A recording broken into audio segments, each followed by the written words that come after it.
What defines family? Is it the name you carry, the blood running through your veins, or the walls that confine you? In a grand plantation house in Alabama, these questions were never meant to be asked. But when a secret held behind locked doors, whispered conversations, and carefully orchestrated lies begins to unravel, the very foundation of what seemed like an untouchable legacy starts to crack. This is the story of a bloodline that couldn't be erased, no matter how deeply it was buried. A story where truth lived in the mirror, in the curve of a jaw, in the color of eyes that shouldn't have matched. And when that truth finally surfaced, it didn't just destroy reputations. It shattered the carefully constructed reality of everyone who thought they knew who they were. What would you do if you discovered that the person serving you at the table was your own flesh and blood? The Belmont estate stretched across nearly 800 acres of rich Alabama soil, where cotton grew thick and white under the relentless southern sun. The main house stood 3 stories tall, with white columns that reached toward the sky like declarations of permanence and power. Inside, crystal chandeliers caught the afternoon light, casting prismatic shadows across mahogany furniture imported from Europe. Charles Belmont inherited the estate in 1847 from his father, along with everything that came with it: the land, the debts, the reputation, and the 83 enslaved people whose labor kept the empire functioning. Charles was a man of contradictions. Educated at Harvard, well-read in philosophy, yet perfectly willing to maintain the brutal system that enriched him. He told himself he was a benevolent master, better than his neighbors who used the whip liberally. He provided adequate food, didn't separate families unnecessarily, and even allowed religious gatherings on Sundays. His wife, Margaret, was a Charleston beauty who brought her own inheritance to the marriage: 30 additional enslaved people, and 200 acres that bordered the Belmont land. She was devout, attending church every Sunday, organizing charity events for poor white families in town, and maintaining the image of a perfect Southern lady. She never raised her voice, never showed emotion in public, and ran the household with clockwork precision. They had 3 children. Victoria, 16 years old, with her mother's delicate features and obsession with propriety. Thomas, 14, already being groomed to take over the estate. And little Anne, only 8, still innocent to the complexities of the world she inhabited. Among the enslaved population lived a young man named Samuel. He was 24 years old, though no one knew his exact birth date. Such details weren't recorded for people considered property. Samuel worked primarily in the main house, serving meals, maintaining the library, polishing silver, and performing the dozens of invisible tasks that kept wealthy families comfortable. What made Samuel different wasn't his intelligence, though he was remarkably sharp, despite being forbidden to read. It wasn't his quiet dignity, though he carried himself with a composure that sometimes made visitors uncomfortable. What made Samuel different was something no one dared to speak about openly, something that existed in the realm of careful glances and quickly averted eyes. Samuel looked almost identical to Charles Belmont. Not similar, not reminiscent, nearly identical. The same strong jawline, the same deep-set hazel eyes that shifted between green and brown depending on the light, the same distinctive widow's peak in the hairline, the same proportions: tall, broad-shouldered, with long fingers and a particular way of tilting the head when listening. The resemblance was so striking that visiting guests sometimes did a double-take, their brains momentarily confused by what their eyes reported. But those moments passed quickly. In the South of 1847, there were truths everyone understood without needing to speak them, and some resemblances were better left unexamined. Margaret Belmont had rules. Samuel was never to serve dinner when they had guests from Charleston or Savannah, those who knew Margaret's family and might ask uncomfortable questions. During those occasions, Jacob, an older enslaved man with graying hair and weathered features, took over serving duties. Samuel was never to be in the same room as Charles during family portraits or formal gatherings that might be photographed or painted. Margaret scheduled these events carefully, always ensuring Samuel had other duties during those times. Samuel was never to speak unless spoken to, never to make direct eye contact with Victoria, and never, absolutely never, to be seen standing next to Charles Belmont, where comparisons could be easily drawn. These weren't rules Margaret ever stated explicitly. They were simply understood, enforced through meaningful looks from the head housekeeper, Dinah, a woman in her 50s who'd served the Belmont family since before Charles was born. Dinah knew things, she'd seen things, and she understood that her survival, and Samuel's, depended on maintaining very specific boundaries.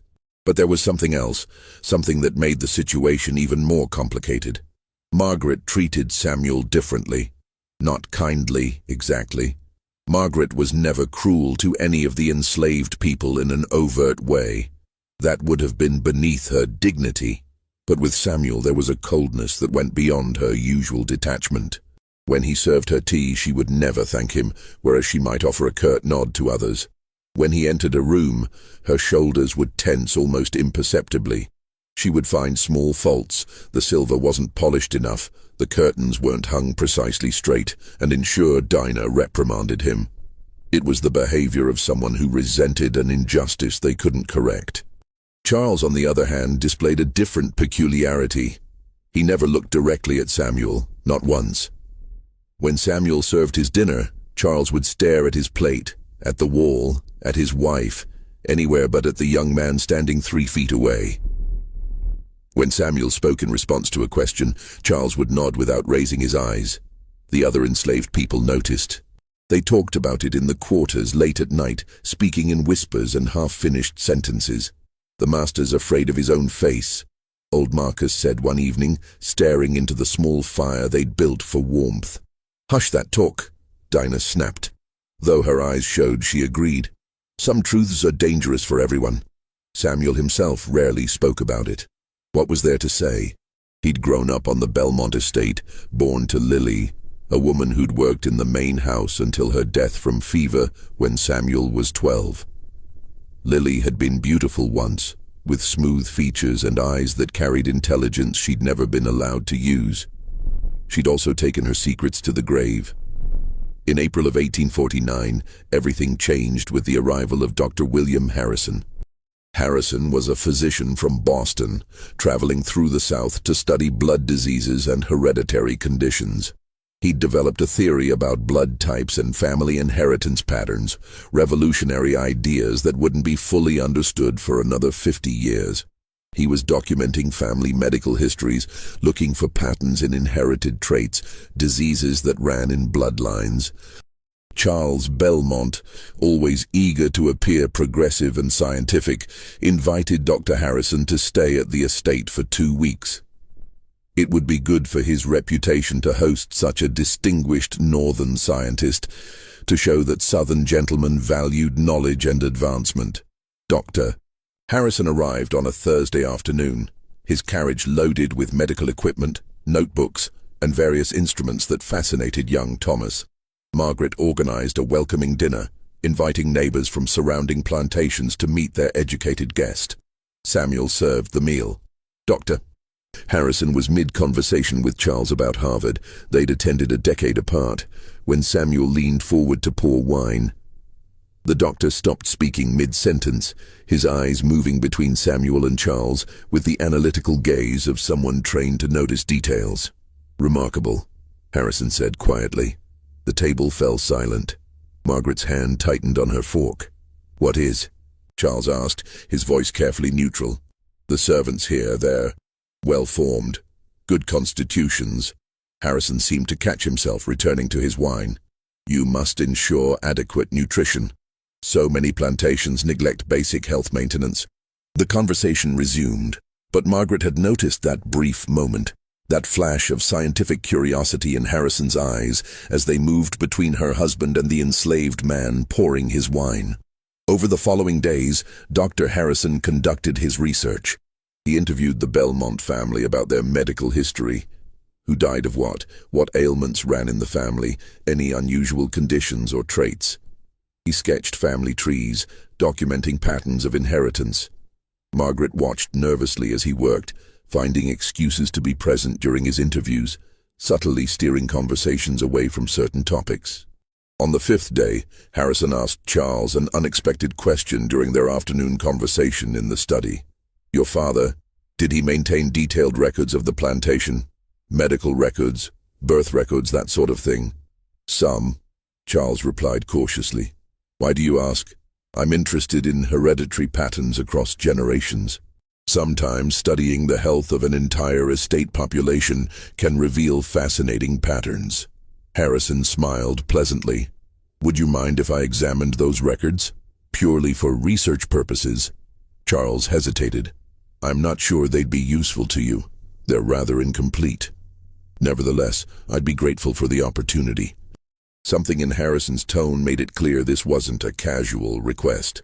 Charles agreed, showing him to the estate office where decades of ledgers were kept in locked cabinets. Harrison spent 3 days in that office, and what he found there began to construct a picture that would haunt him for the rest of his life. The Belmont records were meticulous in some ways, sparse in others. Financial transactions were documented precisely. Every purchase, every sale, every expense. Birth records for enslaved people were noted, but usually just Lily, female infant, born March, or Marcus, male infant, born to Sarah. But Dr. Harrison wasn't looking at the standard entries. He was looking at the gaps, the inconsistencies, the places where the careful record-keeping suddenly became vague. In March of 1825, there was an entry. Lily, aged 16, assigned to house duties. In December of 1825, several pages had been torn out. The ledger jumped from December 3rd to December 28th with no explanation. In January of 1826, there was a brief note, L, confined to quarters, illness. In April of 1826, male infant born, healthy. No mother listed, no name given, just that single line, unusual in its brevity. 2 pages later, Samuel, male infant, born to Lily, April 1826. Harrison cross-referenced other records from that period. In December 1825, Charles Belmont Sr., the current Charles's father, had made a substantial payment to a doctor from Mobile, an unusual expense noted as consultation fees. The amount was significant, far more than a typical medical visit would cost. In January 1826, Charles Sr. had been away from the estate for 3 weeks, also unusual. The plantation ledger showed business in New Orleans, but no corresponding business transactions appeared in the financial records. Harrison found another interesting detail, a letter fragment used as a bookmark in one of the ledgers, dated December 1825.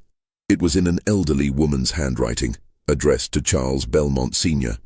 "You cannot escape the consequences of your actions. That girl is 16 years old. What you've done is your own responsibility, and God will judge you for it.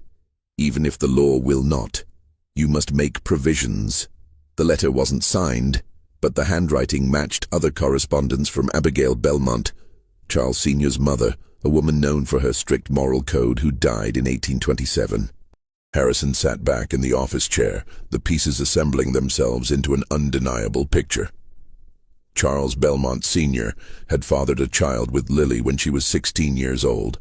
That child was Samuel, which meant Samuel was the half-brother to the current Charles Belmont, and uncle to Victoria, Thomas, and Anne. The current Charles had been born in 1820, making him 6 years old when Samuel was born.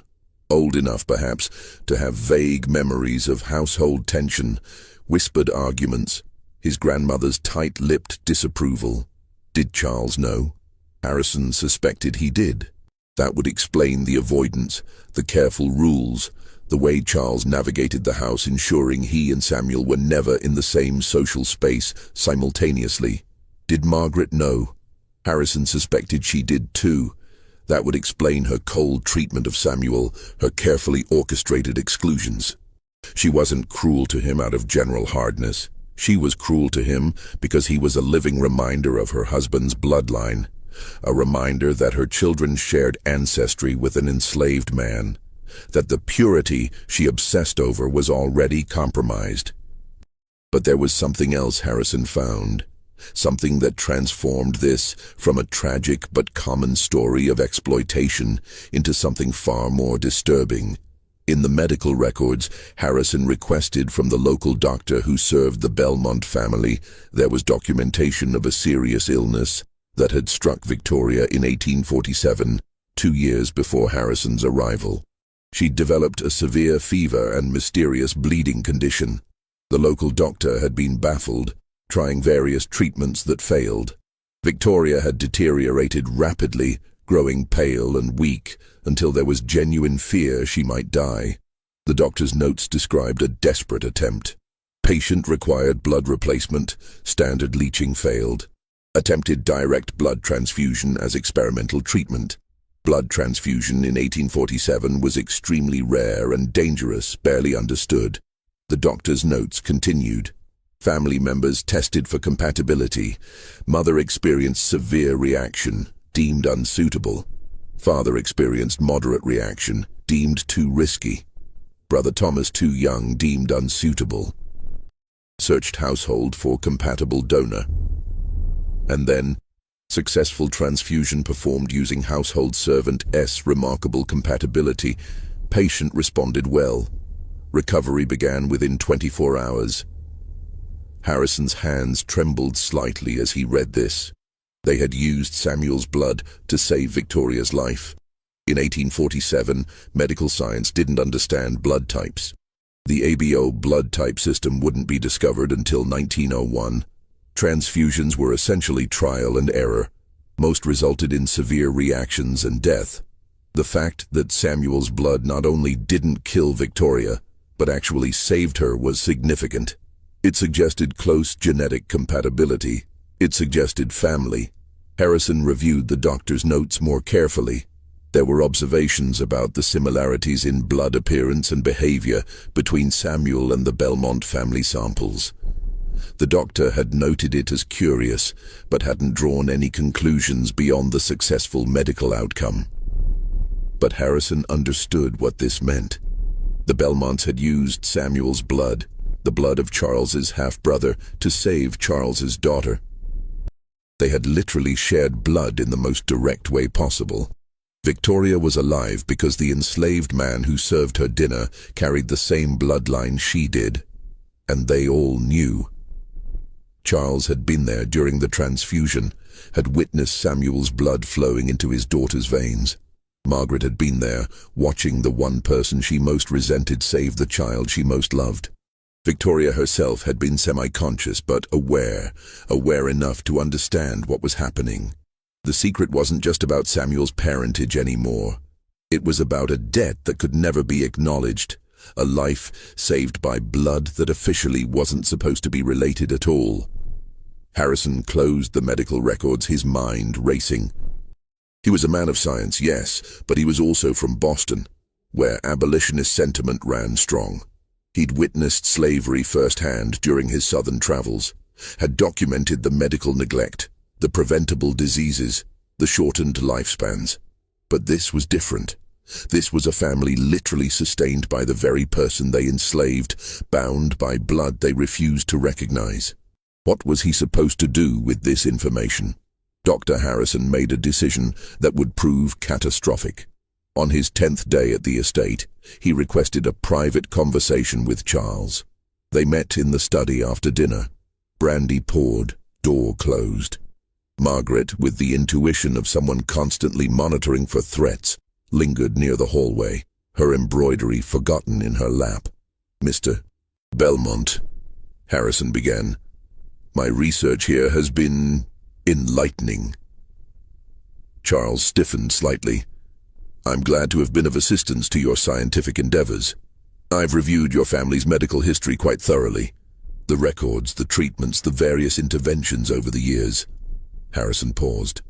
"Including your daughter's remarkable recovery in 1847. The room temperature seemed to drop. "Victoria's illness was a difficult time for our family," Charles said carefully. "We're grateful to God for her recovery." "And to Samuel?" Harrison asked quietly. Charles's hand tightened on his brandy glass. Samuel performed a service when asked, as would be expected. a service most family members couldn't provide. Harrison leaned forward. Mr. Belmont, I'm a man of science. I understand heredity, blood compatibility, physical inheritance patterns. I've also reviewed your estate records quite thoroughly. You overstep, sir. Do I? Or am I simply stating what everyone in this house already knows but refuses to speak? Harrison's voice was firm but not unkind. Your father's choices created a situation that continues to stop. Charles stood abruptly, his face flushed. You know nothing of my family's private affairs.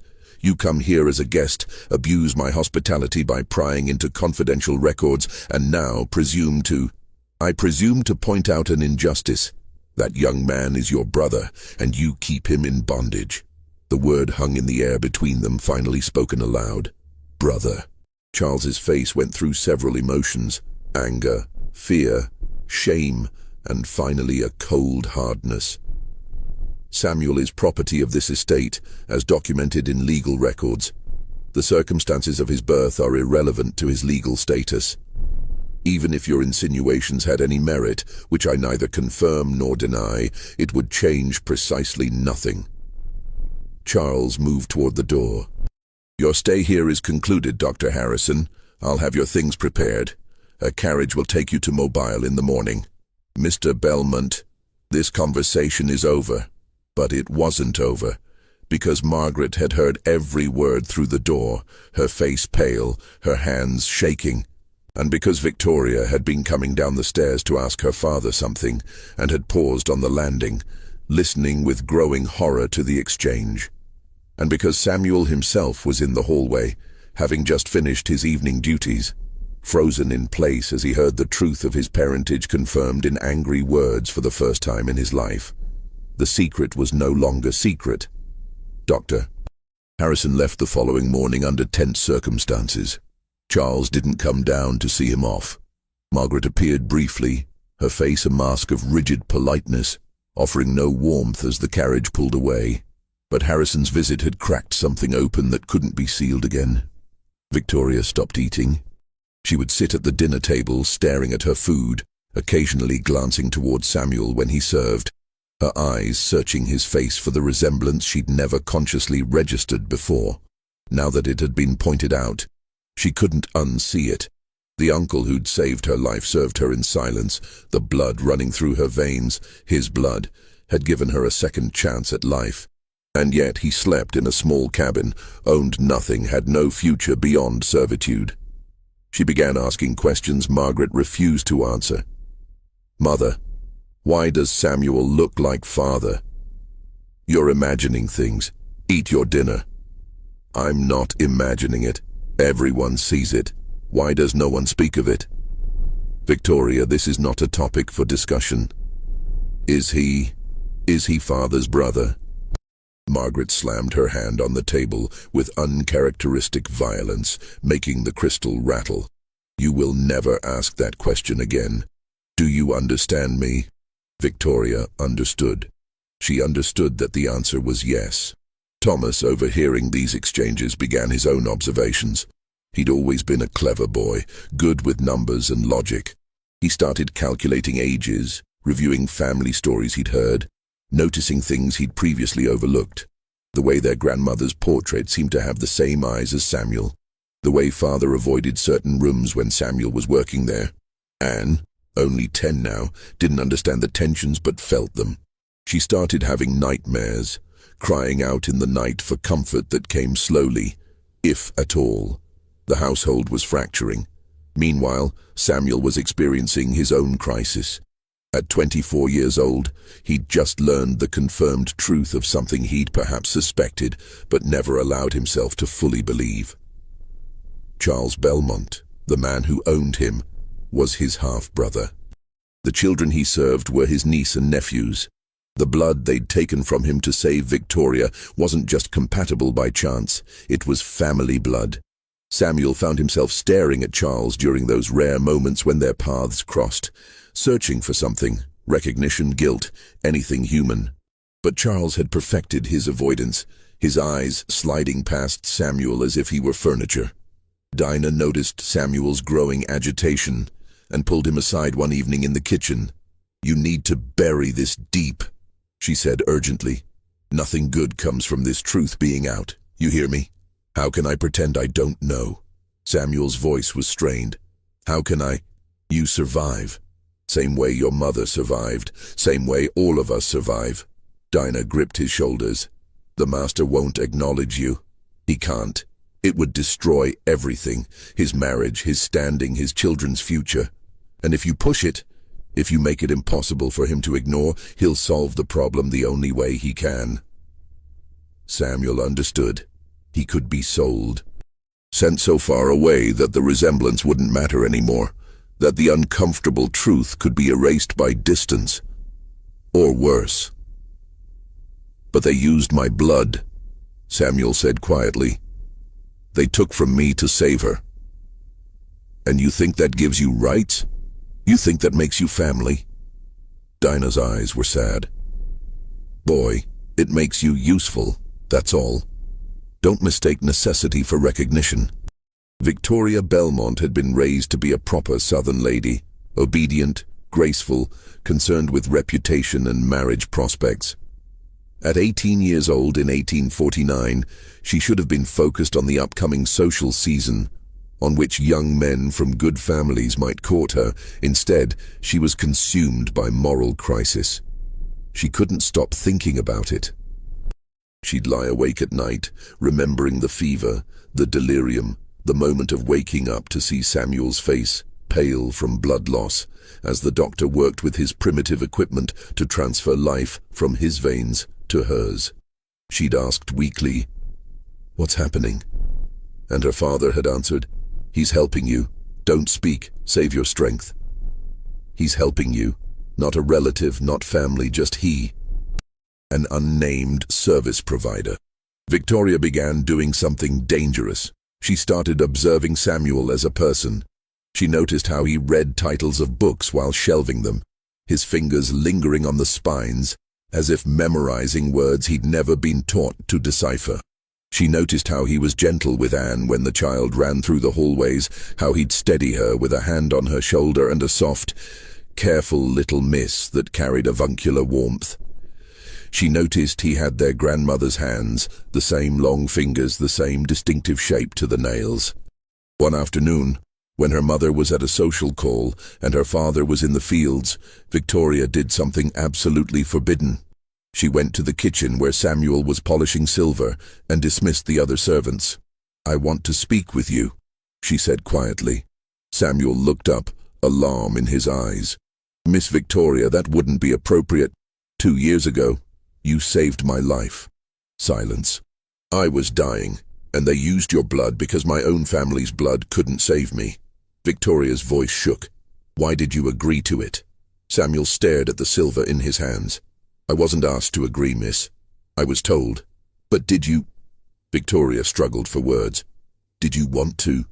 If you'd had a choice." For the first time, Samuel looked directly at her. "You were 14 years old and dying. Whatever else is true or not true, whatever anyone says or doesn't say about who is related to who, you were a child. So yes, I would have chosen to help." "You're my uncle," Victoria whispered. "I'm not anything official, Miss Victoria, and you're putting both of us in danger by saying so." "It's the truth. Truth doesn't matter much when the law says otherwise." Samuel set down the silver. "You should go. This conversation can't happen." But Victoria didn't go. Instead, she asked a question that would set everything in motion. "What if I could change it? What if I could make them acknowledge it?" Samuel's laugh was bitter. "How? You're 18 and a woman. You own nothing, decide nothing. You're almost as much property as I am, just with better quarters." "I'll find a way," Victoria said with sudden determination. "You gave me life. I won't waste it pretending you don't matter." What Victoria did next was remarkably clever for someone with no power or resources. She began with documentation. Over several weeks, she carefully removed several pages from her father's study when he was distracted. Pages from the old ledgers that showed the gaps, the unusual payments, the timeline of Samuel's birth. She couldn't take too much without it being noticed, but she took enough. She also began writing letters. Letters to her Aunt Clara in Charleston, Margaret's sister, who was known for being more progressive, who'd once expressed discomfort with slavery in Victoria's presence. Letters carefully worded to ask about family secrets and moral obligations without being too specific. Aunt Clara wrote back, intrigued, asking for details. Victoria provided them in coded language, describing a situation where a family member isn't recognized as such due to circumstances of birth. Clara understood immediately. She wrote, "If what you're suggesting is true, this is a matter of profound moral consequence. But Victoria, dear child, you must understand, there is no legal remedy. The law is absolute on these matters. Even if acknowledged, nothing changes legally." "What about morally?" Victoria wrote back. "What about before God? You've said yourself that slavery is a sin. How much greater the sin when it's our own blood?" This correspondence continued for months.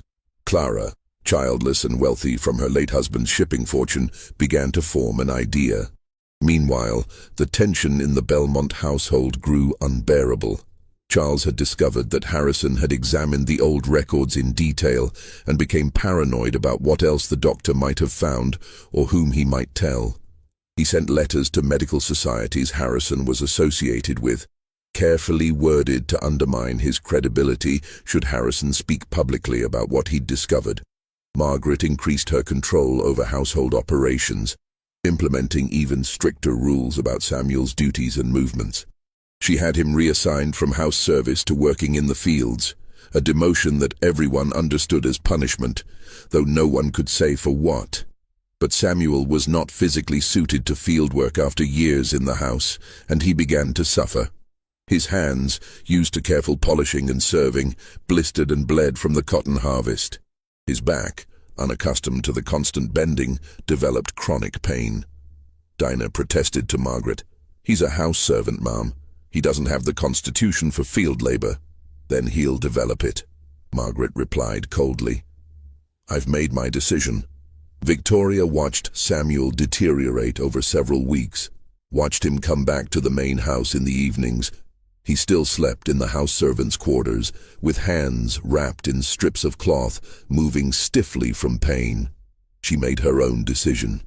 In November of 1849, Victoria wrote to Aunt Clara, "I'm prepared to take action, whatever the consequences. Please come." Clara arrived in early December, her carriage loaded with trunks, announcing she'd come for an extended visit through the Christmas season.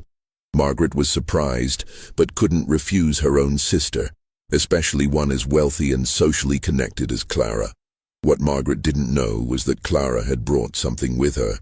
Legal documents prepared by a progressive lawyer in Charleston, documents that represented a radical plan. Clara spent her first week simply observing.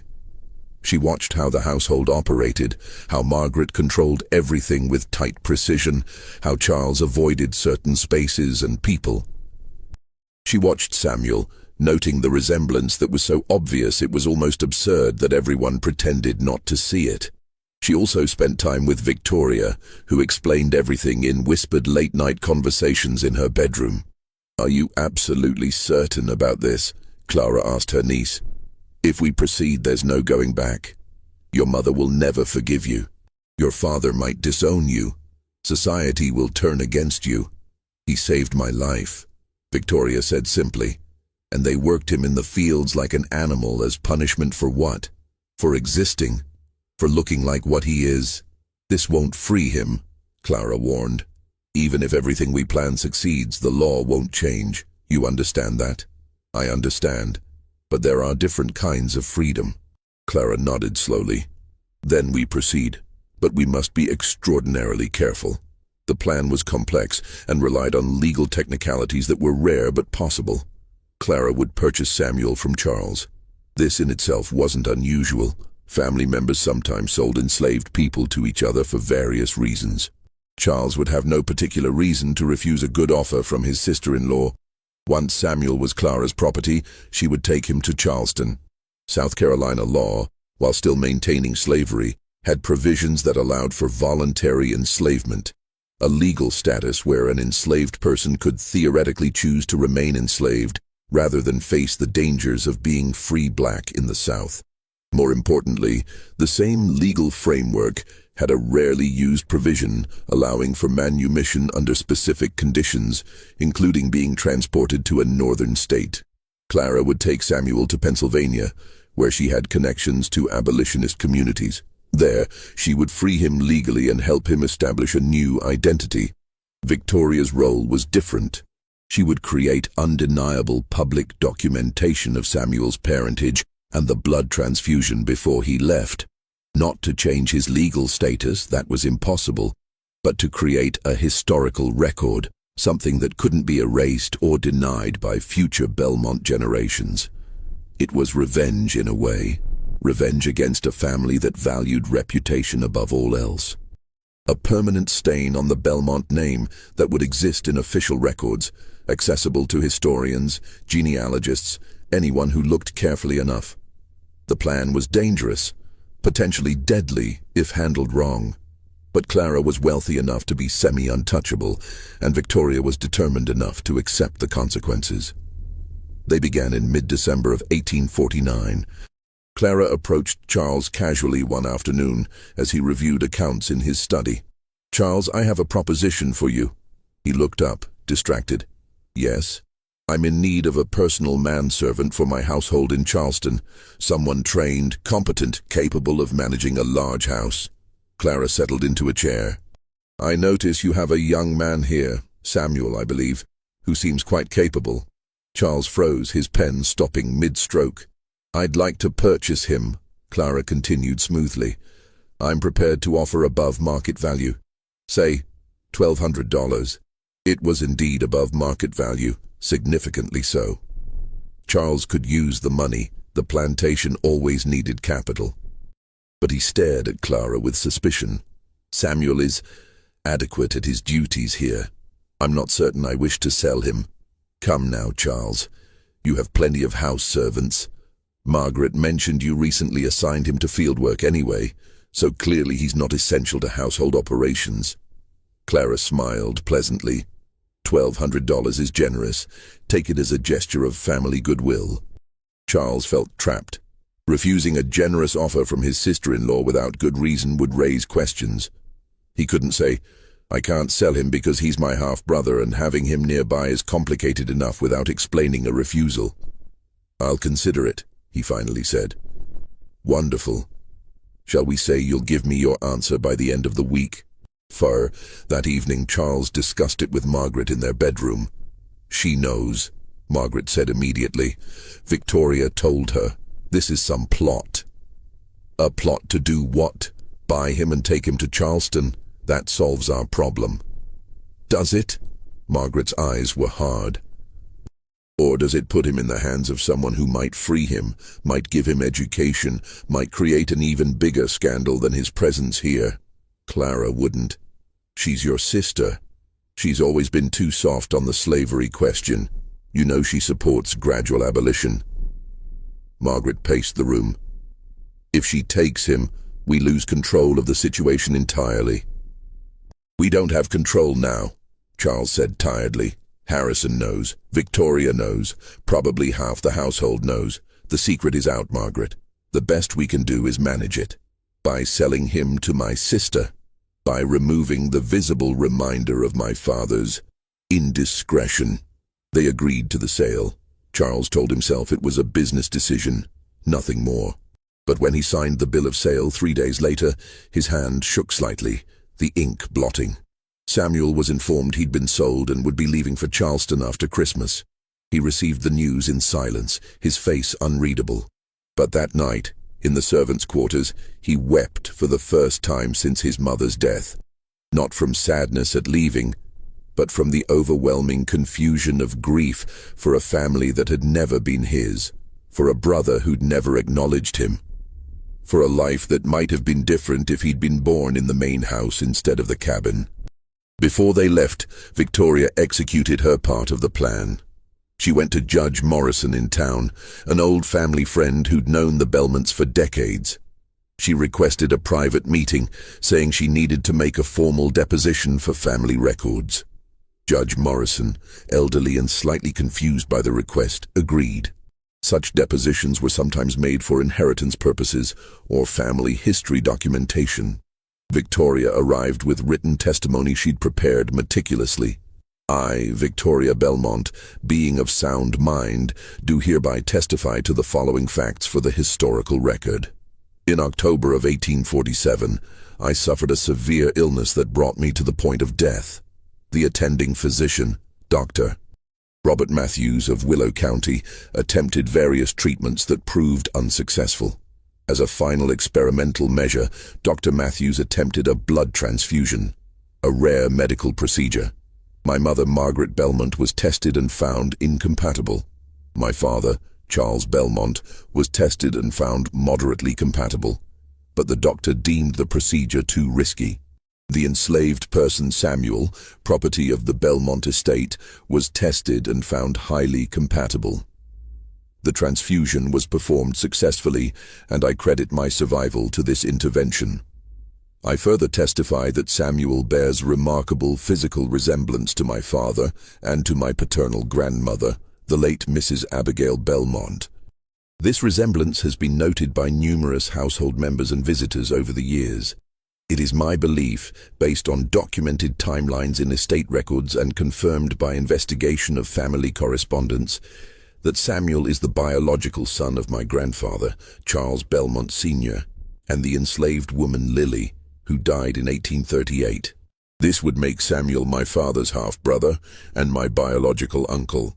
I make this testimony not to challenge any legal arrangements, as I understand the law is absolute in these matters, but to ensure that the truth is preserved for historical record, and to acknowledge that the blood flowing through my veins, blood that saved my life, is the blood of a man denied his rightful place in our family. Signed this 22nd day of December, 1849, Victoria Belmont. Judge Morrison read the document slowly, his face growing increasingly pale. Miss Victoria, do you understand what you're creating here? Yes, sir. A truthful record. This will destroy your family's reputation. Your father will be... My father already knows the truth, Judge Morrison. So does my mother. So does everyone who looks carefully. I'm simply ensuring it can't be conveniently forgotten. Your marriage prospects are less important than doing what's right. The judge stared at her for a long moment. He was old, had lived through enough years to see the cracks in the system he'd helped enforce. He thought about his own compromises, his own moral flexibility in service of social stability. Finally, he notarized the document. This will be placed in the county records, he said quietly. It will exist permanently. Good. Victoria walked out of that office feeling lighter than she had in months. She knew what was coming. Her parents' fury, social ostracization, possibly being sent away to distant relatives. But she'd done it. She'd made the truth official. Charles Belmont learned about the deposition 2 days later, when Judge Morrison, feeling obligated by their friendship, sent him a private note. The rage that followed was unlike anything the household had ever witnessed. Charles stormed into Victoria's room, the notarized document in his hand, his face purple with fury. "What have you done?" he shouted. "What in God's name have you done?" Victoria stood calmly, though her heart raced. "I've told the truth. You've destroyed this family. You've made us the subject of gossip and scandal. Do you understand what this means? It means people will know that you enslaved your own uncle. He is not my uncle. He is property, legal property. He has your blood, my blood." "How can you—" Margaret rushed in, having heard the shouting. When she saw the document, she went absolutely white. "You foolish, foolish girl," she whispered. "You've ruined everything. I've exposed what already existed." Victoria shot back. The ruin was already there, hidden behind your careful rules and father's avoidance. "You will be sent away," Charles said, his voice dropping to something cold and final. "You will go to your Aunt Beatrice in Virginia tomorrow. You will stay there until I decide you've learned discretion. I won't go. You're 18 years old and unmarried. You'll go where I send you. I'm 18 years old and the author of a legal document that's now part of county records. If I disappear to Virginia under mysterious circumstances right after filing that testimony, it will only draw more attention. Victoria's voice was steady. You taught me to think strategically, Father. You just never expected me to use it against you. Charles stared at his daughter as if seeing a stranger. Margaret sank into a chair, her perfect composure finally cracking. Why? She asked, her voice breaking. Why would you do this to us? Because it was wrong, Victoria said quietly, and because I refused to build my life on convenient lies. Samuel left for Charleston with Clara on December 28, 1849. The Belmont family didn't gather to see him off. Charles was locked in his study, drinking brandy at 10 in the morning. Margaret was in her bedroom, claiming a headache. Thomas and Anne watched from an upstairs window, confused by the tensions they didn't fully understand. Only Victoria came outside. She approached the carriage where Samuel waited, his few possessions in a small bag. I don't know if what I did helped or made things worse for you, she said quietly. Samuel looked at her for a long moment. You tried to make it right. That's more than anyone else ever did. Aunt Clara will take care of you. She's taking me north, to freedom. Samuel glanced back at the house. That's more than I ever expected. It's less than you deserve. Maybe. Samuel's expression was complicated. Miss Victoria, when you look in the mirror, you'll see my blood in you. Remember, it made you strong enough to do this. That's worth something. Clara called from the carriage. We need to go. The ferry won't wait. Victoria watched the carriage pull away, watched until it disappeared down the oak-lined drive. She didn't cry. She'd already spent all her tears. Behind her, she heard her father's study door slam. The fight that followed lasted weeks. Victoria was confined to her room, her meals brought by servants who weren't allowed to speak to her. Letters from Aunt Clara were intercepted and destroyed. Charles contacted every eligible family within 200 miles, making it clear that Victoria was emotionally unstable and not suitable for marriage. He was systematically destroying her future as punishment for her rebellion. But Victoria had expected this. She'd made her choice knowing the cost. What she didn't expect was Thomas's reaction. Thomas was 16 now, old enough to understand the full implications of what Victoria had exposed. At first, he'd been angry with his sister for bringing shame to the family. But as weeks passed and he watched his parents' increasingly unhinged behavior, he began to question everything he'd been taught. He snuck into Victoria's room one night, evading their mother's surveillance. Is it true? He asked without preamble. Is Samuel really grandfather's son? Victoria, pale from weeks of isolation, nodded. The records prove it. The resemblance proves it. The blood transfusion proves it.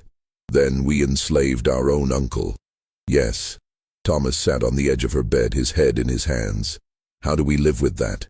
Father seems to manage, Victoria said bitterly. Father is drinking himself unconscious every night. Mother hasn't smiled in a month. You're locked in here like a prisoner. Anne keeps asking what's wrong and no one will tell her. Thomas looked up. This isn't managing, this is falling apart. Good, Victoria said fiercely. Maybe it should fall apart. Maybe it was built on things that deserved to collapse. Thomas left without responding, but something had shifted in him. Over the following months, he began his own investigation. He read his grandfather's old letters, reviewed estate records, talked to elderly enslaved people who'd been on the plantation for decades. Each piece of evidence confirmed what he already knew. His grandfather had fathered a child with a 16-year-old enslaved girl. Rather than free the child, he'd kept him enslaved. When grandfather died, the property had passed to Charles, along with the land and the debts and the silver. Charles had grown up knowing, or at least suspecting, and he'd done nothing. He'd kept his own half-brother in bondage, had taken his blood to save Victoria, and then punished him by sending him to brutal field work when the secret threatened to become public. The weight of this knowledge fundamentally changed Thomas. He stopped participating in family prayers, stopped pretending things were normal. He became quiet, withdrawn, prone to long walks alone. Margaret noticed. The girl has poisoned your mind, she told him one evening. Victoria told the truth, Thomas replied. "That's not poison. The truth is dangerous when it destroys good order." "Maybe the order wasn't that good." Margaret slapped him, the sound sharp in the quiet parlor. It was the first and only time she'd ever struck one of her children. She immediately burst into tears, not from remorse, but from the realization that she was losing control of her family, that the careful structure she'd maintained was disintegrating. In March of 1850, a letter arrived from Clara. It was addressed to Victoria, but intercepted by Margaret, who read it with shaking hands. "Dearest Victoria, our friend has arrived safely in Philadelphia. The journey was long but without incident. He is staying with associates of mine, good people who are helping him adjust to his new circumstances. The legal process was completed successfully in Pennsylvania. He is now a free man under Northern law, though we both understand he can never safely return south. He asked me to convey his gratitude to you. He says you gave him something he never expected to have. Acknowledgement. Even if it came at great personal cost to you, he wants you to know it mattered. He's learning to read now. The first book he requested was a Bible, which he says his mother once described to him. The second was a medical text. He wishes to understand the process that saved your life. He has chosen a new surname for his freedom papers, Freeman. He knows it's common, but he says it represents exactly what he is now. With love, Aunt Clara." Margaret read the letter 3 times, each reading fueling her fury. Samuel was free. The man who represented her husband's shameful bloodline, who'd been a constant reminder of her family's moral compromise, was now beyond her reach, living freely in the North, learning to read, claiming a dignity that the entire Southern social structure said he had no right to possess. And Victoria had made it possible. Margaret made a decision that night. She would erase Victoria from the family, just as they'd tried to erase Samuel. She began spreading rumors through her social network that Victoria had become mentally unstable, prone to delusions and inappropriate fixations. She contacted convents in Louisiana and Georgia, institutions that took in troubled young women from good families for indefinite stays. Charles, drowning in alcohol and self-loathing, offered no resistance to Margaret's plans. But before Margaret could execute her plan to send Victoria away, something unexpected happened. Judge Morrison died. Judge Morrison passed away peacefully in his sleep in April of 1850 at the age of 74. The funeral was well attended. He'd been a pillar of the community for decades. But at the reading of his will, there was a surprise provision. The judge had left a sealed letter to be delivered to the Alabama Historical Society upon his death. The letter contained copies of Victoria's deposition, along with supporting evidence from plantation records that the judge had apparently requested and copied before he died. The letter also contained the judge's own testimony. "I have served the law for 50 years, and I have made compromises with my conscience in service of social stability. But there are truths that deserve to be preserved, even when they are uncomfortable." The attached documents detail a situation where legal ownership conflicted with biological reality and moral duty. They describe how the Belmont family of Willow County maintained a man in slavery who was, by blood, a member of that same family. I submit these documents not to challenge the legal system, but to ensure that future generations, should they examine the institution of slavery with clearer eyes, will have evidence of its profound moral corruptions, including the enslavement of one's own kin. This is my testimony, and I stand by its accuracy. Judge William Morrison, April 1850.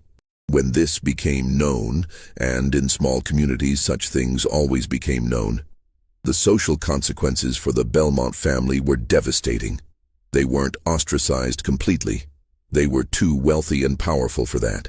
But they became subjects of gossip, speculation, and moral judgment. Families that might have courted Victoria's hand made it clear their sons weren't interested. Business partners became suddenly distant. Church ladies whispered.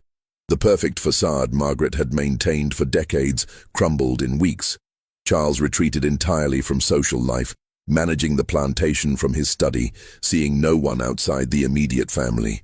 His drinking increased, his health deteriorated. Margaret became brittle and harsh, her previous controlled coldness transforming into something sharper.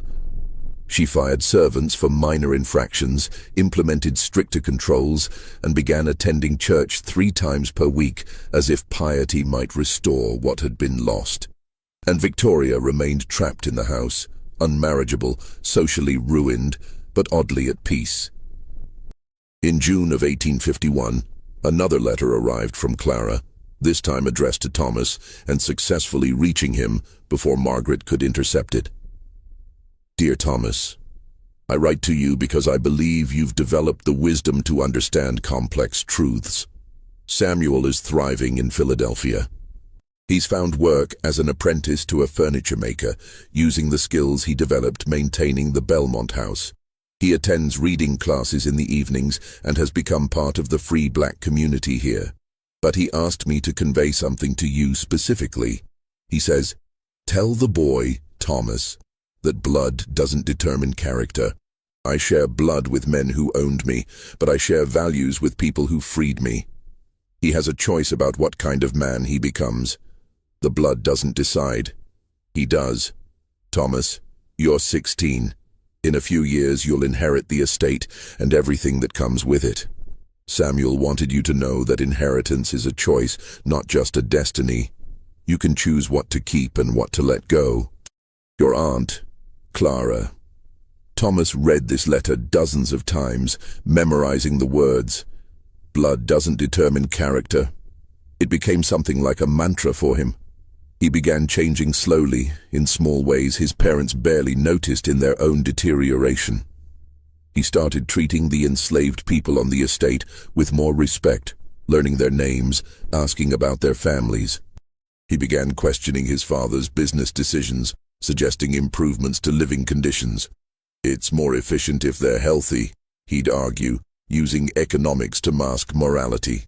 Charles, too drunk and depressed to fight much, often gave in. By 1852, Thomas was essentially managing the plantation.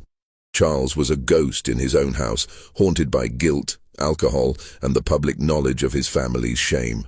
Margaret had withdrawn into religious mania, hosting prayer groups, donating money to missionary societies, seeking some kind of redemption through performance of piety.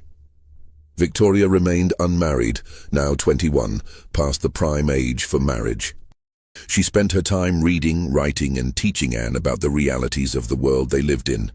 Lessons in truth rather than the comfortable lies their mother preferred. And in Philadelphia, Samuel was building a life.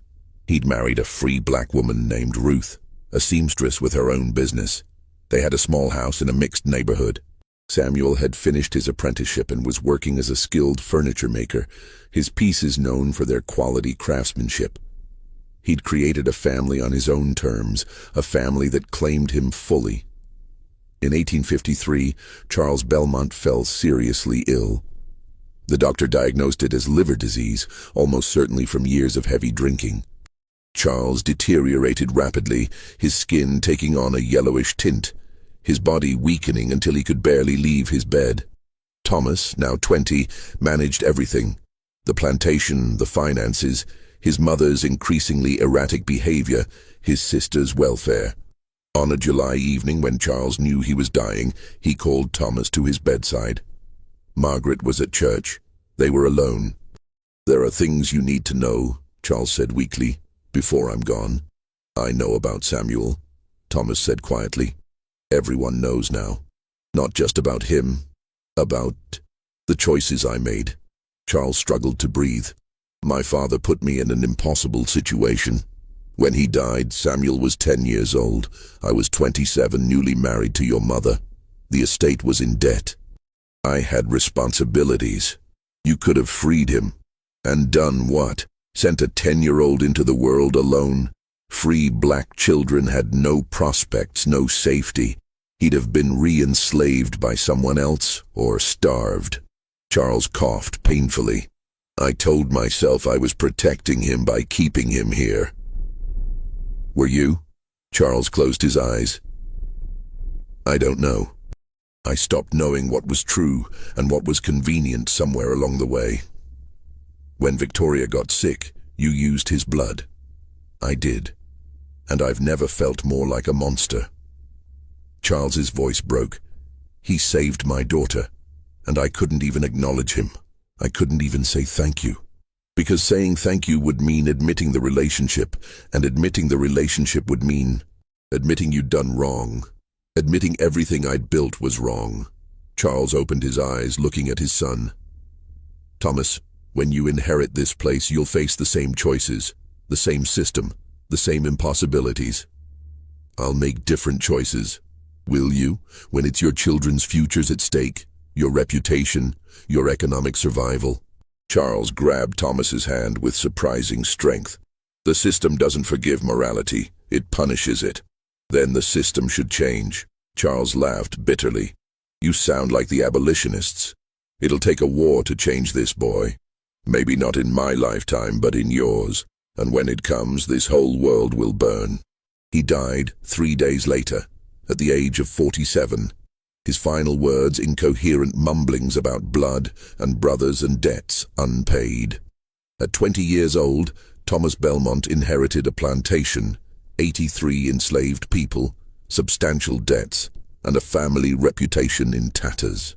The first thing he did was review every record his father and grandfather had kept.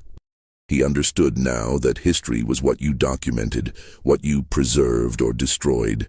His grandfather had tried to erase Samuel by keeping minimal records. Victoria had countered by creating undeniable documentation. Thomas decided to continue Victoria's approach, create truthful records. He began documenting everything about the people enslaved on his property, full names, family relationships, skills, histories.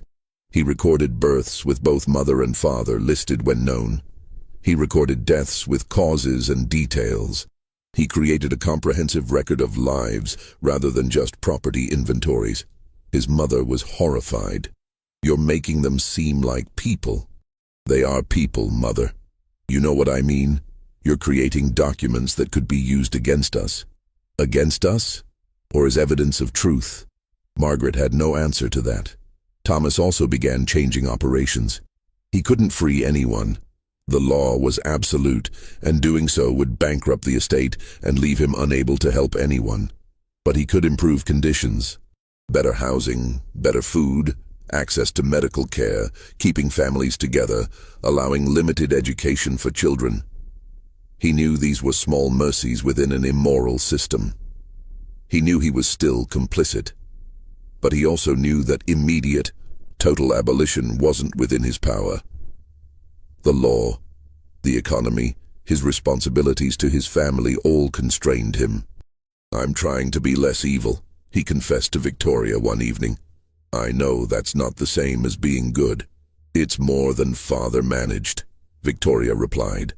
In 1854, Victoria finally received permission to correspond directly with Aunt Clara and Samuel.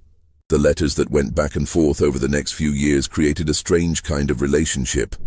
Family members, separated by law and distance, connected by blood and circumstance.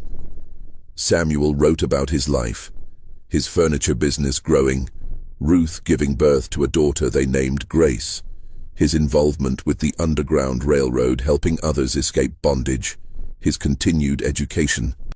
Victoria wrote about the plantation, the changes Thomas was implementing, their mother's declining health, Anne's education, the rumors of sectional conflict growing between North and South. They never used the words uncle and niece in the letters, some caution still operating even at distance. But the relationship was clear in the care of the words, in the details shared, in the mutual recognition of connection. By 1857, the political situation had become impossible to ignore. The conflict over slavery was tearing the country apart. Thomas attended political meetings where men spoke openly of secession, of war, of defending their way of life against Northern aggression. He sat silent in these meetings, thinking about Samuel in Philadelphia, about the 83 people whose labor funded the very chairs these men sat in while planning rebellion.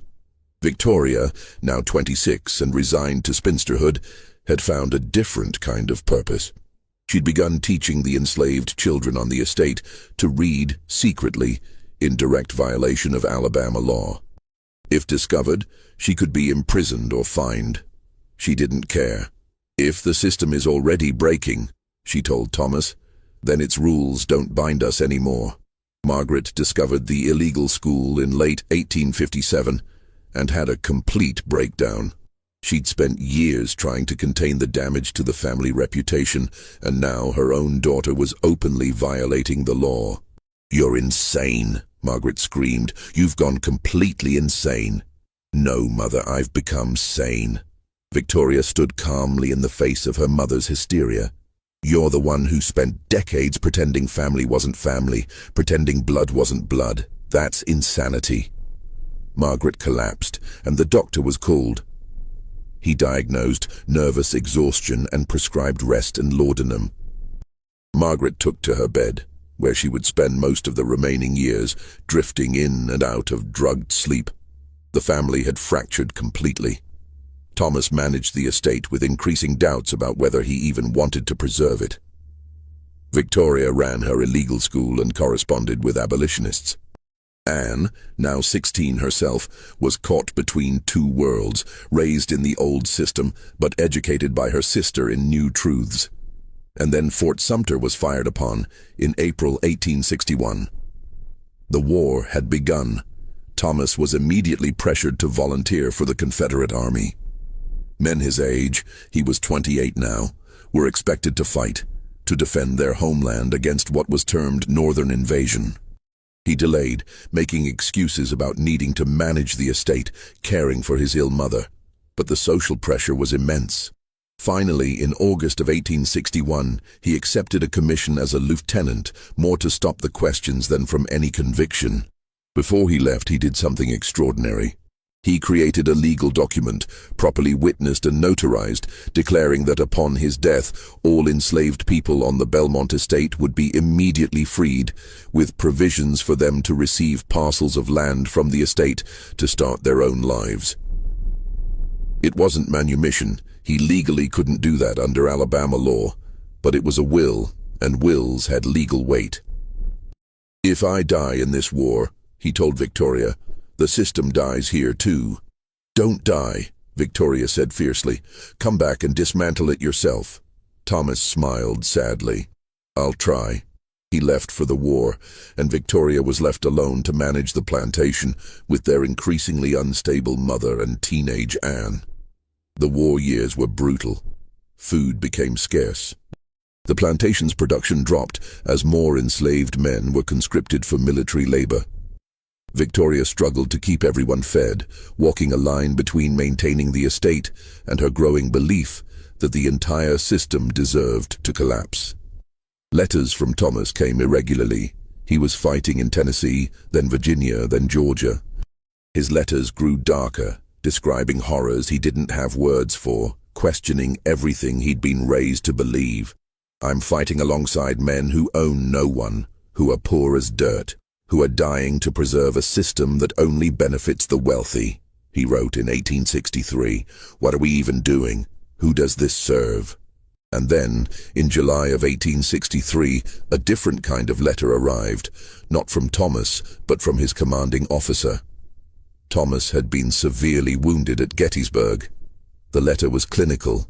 Lieutenant Thomas Belmont had sustained serious injuries during the battle's second day. Shrapnel wounds to the abdomen, significant blood loss, infection likely. He was in a field hospital in Virginia, condition critical.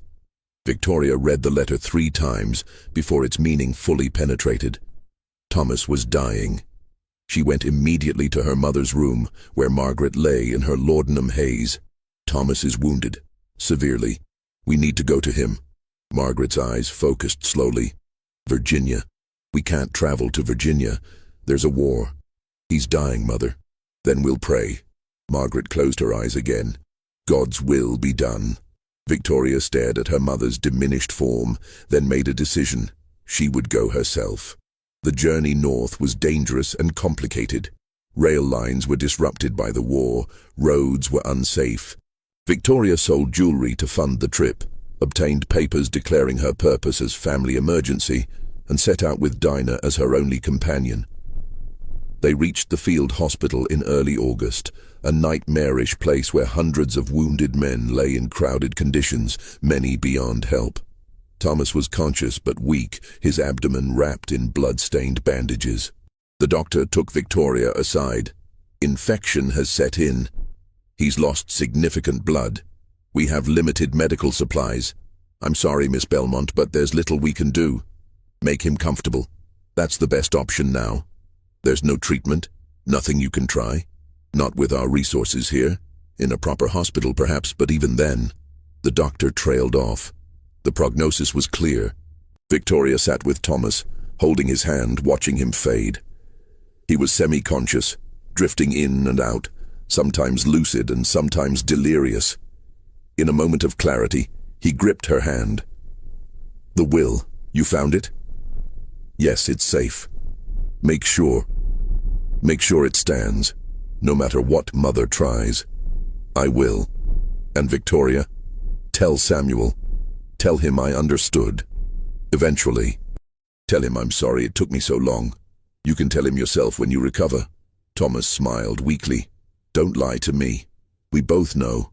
That night Victoria sat in the nurse's area, thinking about blood, about how Samuel's blood had saved her 6 years ago, about how Thomas was dying now from blood loss, about how there was someone in Philadelphia whose blood was family blood, the same bloodline as Thomas. It was insane. It was impossible. Philadelphia was hundreds of miles away. There was a war. The logistics were impossible, and yet Victoria found paper and wrote frantically, explaining the situation, begging for help. She sent the letter express to Clara's Philadelphia address, paying extra for fastest delivery. "Please," she wrote, "if there's any possibility, any chance, I'm begging you, he's dying. We need Samuel."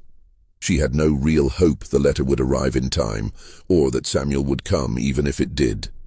She was asking him to risk his freedom, to travel back into Confederate territory where he could be re-enslaved, to save the brother who'd inherited his bondage. Why would he come? Samuel received the letter 4 days later. He sat in his Philadelphia workshop, sawdust on his clothes, Victoria's desperate words in his hands. Ruth watched his face as he read.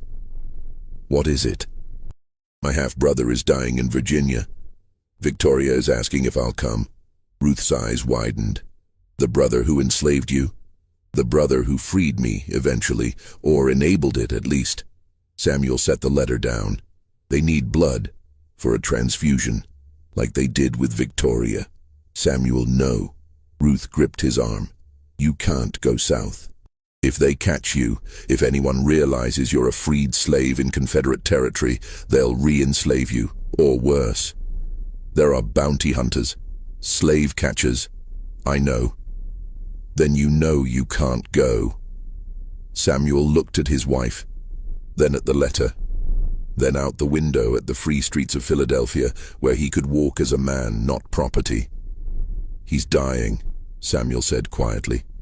"He's not your responsibility. He's my brother. He owned you." "I know." Samuel stood, began pacing. "Believe me, Ruth, I know. I know what they did. I know what they took from me. But he's also the one who stopped fighting when Clara wanted to buy me. He's the one who let me go. That's not the same as making it right." "No, but it's something." Samuel stopped pacing. "And Victoria, she sacrificed everything for me. Her reputation, her future, her family's standing. She made my existence official, acknowledged, recorded. She didn't have to do that." Ruth's eyes filled with tears. "I can't lose you. I'll be careful." "Careful doesn't matter if you're caught." They argued for hours. But Ruth knew her husband, knew the code of honor that guided him even when it cost him. He'd risked his own safety dozens of times helping escaped slaves through Philadelphia. He'd given his blood before to save family that didn't acknowledge him. He would go. Samuel left the next morning with Clara, who'd offered to escort him and provide cover. She would claim he was her servant if questioned.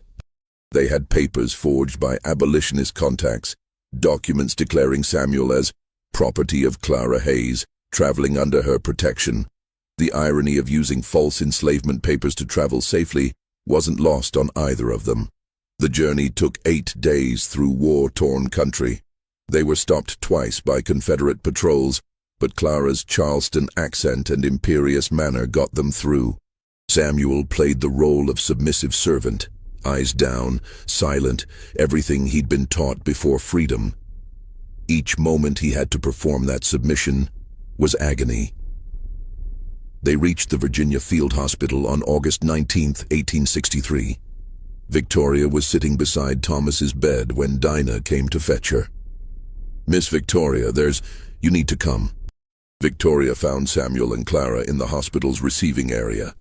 For a moment, she couldn't speak, overcome by the reality that he'd actually come, that he'd risked everything. "You came," she finally whispered. "You asked," Samuel replied simply. There was no time for lengthy reunions. Thomas had deteriorated further. The infection was overwhelming his system.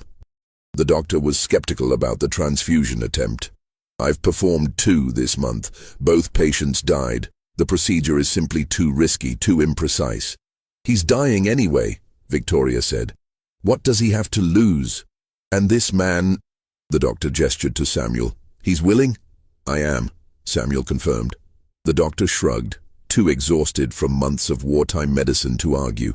"Very well. I'll need several hours to prepare." They performed the transfusion that evening in a corner of the hospital, using the same primitive equipment that had been used for Victoria years before. Samuel lay on a cot beside Thomas, tubes connecting their arms, watching his blood flow into his brother's body. Thomas was barely conscious, but at one point his eyes opened and focused on Samuel's face. "You came," he whispered. "Of course I came. I'm sorry. For everything. For—" "Save your strength," Samuel interrupted gently. "We'll talk when you're better." "If I'm better." "When?" Samuel insisted, squeezing his hand. "You don't get to die before making those changes you promised." Thomas managed a weak smile before drifting back into unconsciousness. The transfusion took 2 hours. When it was done, Samuel was weak and dizzy, having given more blood than was probably safe. Clara and Victoria helped him to a recovery area. "Now we wait," the doctor said. "If he survives the night without reaction, he has a chance." They kept vigil together, Victoria, Clara, Dinah, and Samuel. 4 people connected by blood, law, and circumstance, sitting in a Confederate field hospital while the war raged around them. "It's strange," Victoria said quietly around midnight. "6 years ago, your blood saved me. Now it might save Thomas." "Blood is just blood," Samuel said tiredly. "It doesn't carry morality, just life." "But family blood? I don't know if we're family," Samuel interrupted. "We share ancestry, that's biology. Family is something different. Family is choice and recognition and—" He trailed off, too exhausted to complete the thought. "You chose to come," Victoria said. "That's family." Clara spoke up. "Samuel has a family now, a wife, a daughter, a community that claims him fully. You should know that. He's not alone waiting for Belmont recognition." "I know," Victoria said. "I'm glad for it." As dawn approached, Thomas's fever broke. His breathing stabilized. The doctor examined him with surprise. "The infection appears to be retreating. His body accepted the transfusion well." The doctor shook his head in wonder. "Remarkable compatibility. Are you certain this man isn't family?" Samuel and Victoria exchanged glances but said nothing. Thomas survived. Over the following weeks, he slowly regained strength. Samuel stayed for 10 days until it was clear Thomas would recover, then prepared to return to Philadelphia with Clara. Before leaving, Thomas asked to speak with Samuel privately. They sat outside the hospital, 2 men who looked remarkably similar, separated by everything except genetics. "I can't undo what was done to you," Thomas said. "I can't give you back the years, the childhood, the recognition you should have had. No, you can't. But I can promise you this, when this war is over, however it ends, I will never own another human being." The Belmont estate will not continue as it was. That's easy to say if the South loses. Even if we win, Thomas said firmly. Even if somehow the Confederacy survives and slavery continues legally. I'm done with it. Samuel studied his brother's face. You mean that? I do. Your blood is in my veins now, literally. I can't pretend anymore that we're not connected. We were always connected. The blood transfusion just made it undeniable. They sat in silence for several minutes. What will you do? Thomas finally asked. After the war? Build furniture, raise my daughter, live free. Samuel smiled slightly. Maybe that doesn't sound like much, but it's everything I never expected to have. It sounds like a good life. It is. They parted without touching, too many eyes around, too much danger in any display of familiarity. But as Samuel walked away, Thomas called out, "Samuel!" Samuel turned. "Thank you. For coming. For the blood. For everything." Samuel nodded once, then left. He and Clara made it back to Philadelphia safely. The return journey was even more dangerous. Confederate deserters, Union patrols, roads destroyed by fighting. But they managed. Samuel never saw any of the Belmonts in person again. The war ended in April 1865 with Confederate surrender. Thomas returned to Alabama in June, wounded in leg and spirit, to find the plantation in chaos. The enslaved population had dispersed. Some left immediately upon hearing of emancipation. Others stayed temporarily with nowhere else to go. A few remained permanently, uncertain about how to navigate freedom after a lifetime of bondage. The main house was damaged, looted by passing troops, Union or Confederate, no one knew. The fields were overgrown. The economy had collapsed. Confederate currency was worthless. The Belmont fortune, built over generations, was essentially gone. Margaret had died during the war's final year, her heart failing in her laudanum sleep. Anne had married a local merchant during Thomas's absence, seeking stability in a collapsing world. Victoria, now 34, was still there, managing what remained, trying to help the newly freed people navigate their new reality without resources or preparation. Thomas kept his promise. He sold parcels of land to former enslaved families at minimal prices, providing what little capital he could scrape together to help them start. He didn't have much to give. The plantation was in massive debt, but he gave what he could. "It's not enough," he told Victoria. "Nothing I do will ever be enough." "No," she agreed, "but it's better than nothing."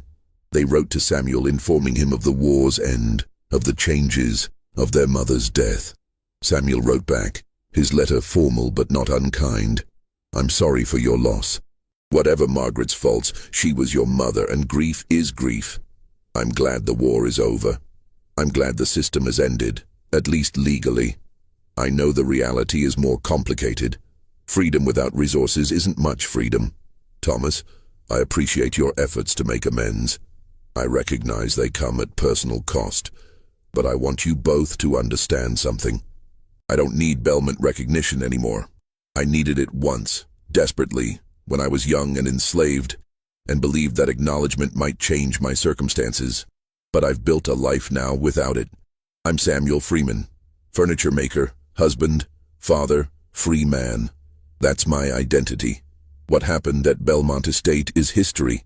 It shaped me, but doesn't define me. I hold no hatred for you personally, but I also feel no particular connection beyond shared biology. You're my blood relatives, yes, but my family is here in Philadelphia, built on choice rather than circumstance. I wish you well in rebuilding, truly, but we should let our connection remain what it is, a story from the past, documented and acknowledged, but not requiring ongoing relationship. Respectfully, Samuel Freeman. Thomas and Victoria lived the rest of their lives in the diminished Belmont house, never fully recovering financially or socially from the war and scandal. Thomas never married.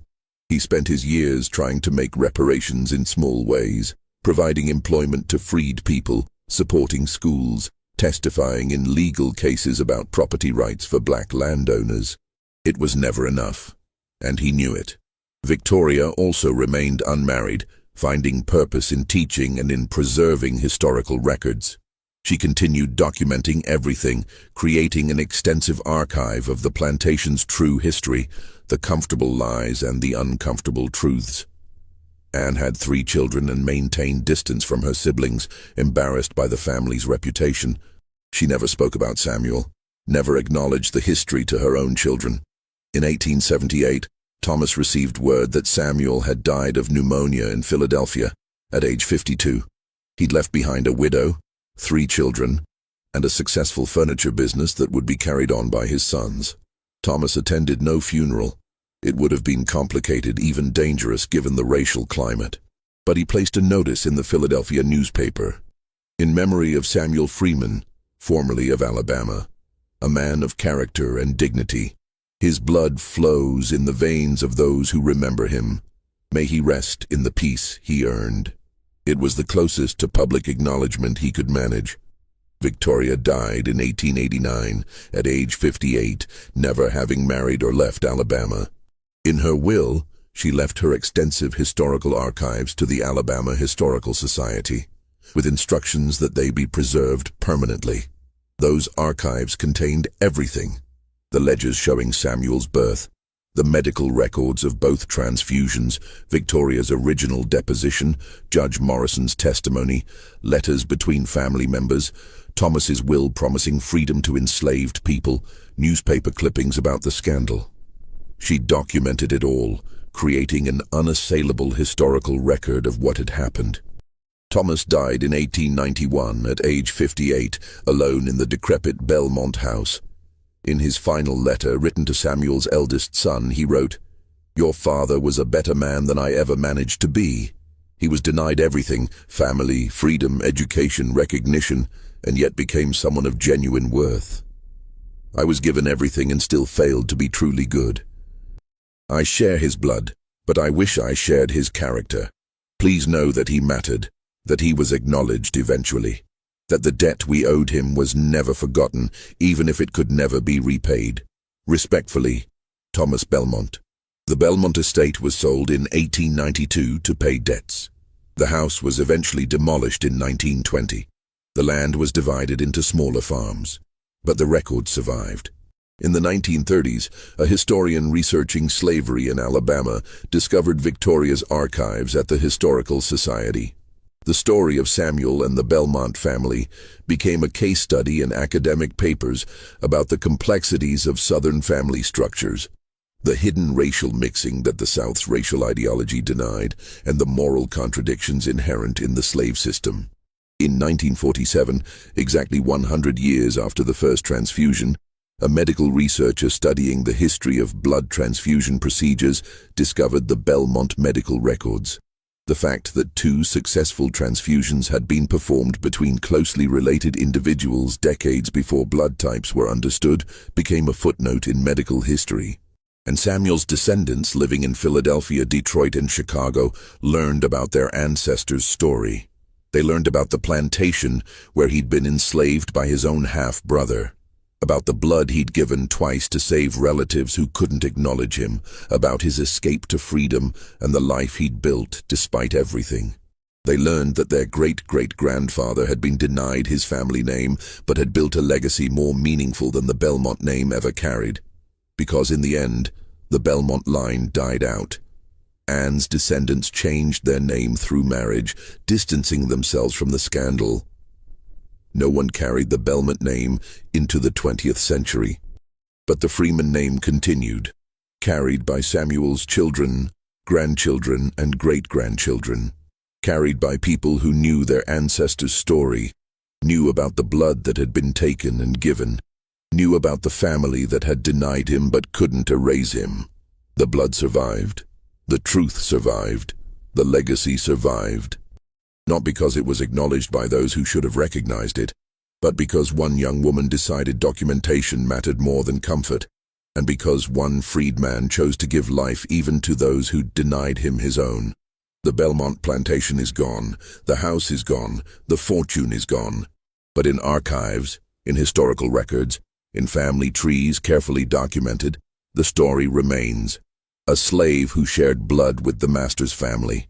A secret hidden for decades, then exposed. a family fractured by truth, and a man who became free despite everything designed to keep him in bondage. The blood they shared couldn't be denied forever, and in the end truth proved more powerful than even the law.